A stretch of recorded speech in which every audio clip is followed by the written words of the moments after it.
वाहिगुरु जी का खालसा वाहिगुरु जी की फतेह। पिता गुरु रामदास जी की आज्ञा का पालन करके गुरु अर्जुन देव जी उनके ताया जी के लड़के की शादी में शामिल होने के लिए लाहौर चले गए। पिताजी के हुक्म का पालन करते हुए वे वहीं रहकर धर्म प्रचार करने लगे। साल से ऊपर समय व्यतीत हो गया, पर पिता गुरु रामदास जी ने उन्हें वापस नहीं बुलाया। उस समय गुरु अर्जुन देव जी की उम्र मात्र 15-16 साल की ही थी।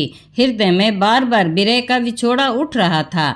गुरु अर्जुन देव जी ने एक पत्रिका लिखी और पिताजी को भेजी। मेरा मन लोचे गुरु दर्शन ताई बिलब करे चात्रिक की न्याय। यह पत्रिका गुरु अर्जुन देव जी ने अपने पिताजी के पास एक सेवादार के हाथ भेजी। पृथ्वीचंद ने पत्रिका सेवादार से लेकर अपनी जेब में रख ली और गुरु रामदास जी को नहीं दी। बहुत समय तक गुरु रामदास जी ने फिर गुरु अर्जुन देव जी को लाहौर से वापस नहीं बुलाया। गुरु अर्जुन देव जी ने दूसरी पत्रिका सेवादार के हाथ में भेजी। तेरा मुख सुहावा जियो सहज तुन बाणी, चिर हुआ देखे सारिंग पानी। ये चिट्ठी भी पृथ्वीचंद ने सेवादार से लेकर अपनी जेब में रख ली। जब अब भी गुरु रामदास जी ने नहीं बुलाया, तब गुरु अर्जुन देव जी ने तीसरी पत्रिका सेवादार को देकर कहा कि ये पत्रिका तुमने मेरे भाई पृथ्वीचंद को नहीं बल्कि पिता गुरु रामदास जी के हाथ में ही देनी है। एक कड़ी न मिलते तो कलयुग होता, हुनकद मिलिए प्रिय तुद भगवंता।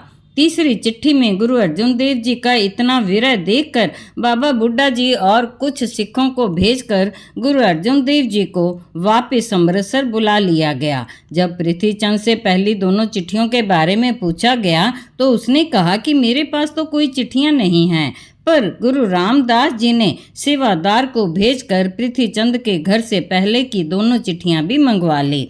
अपना अंतिम समय निकट जानकर गुरु रामदास जी ने बाबा बुड्ढा जी से कहा कि तुम गुरु अर्जुन देव जी को स्नान करवा कर स्वच्छ वस्त्र पहनाकर सिंहासन पर विराजमान करो। पिता गुरु रामदास जी ने 5 पैसे नारियल रखकर परिक्रमा करके माथा टेका और बाबा बुड्ढा जी को गुरगद्दी का तिलक लगाने के लिए कहा। गुरगद्दी पर सुभायमान करके गुरु रामदास जी ने कहा, तुमने विरह के 3 पद उच्चारण किए हैं, अब मिलाप का भी पद उच्चारण कर दो। उस समय गुरु अर्जुन देव जी ने मिलाप का पद उच्चारण किया।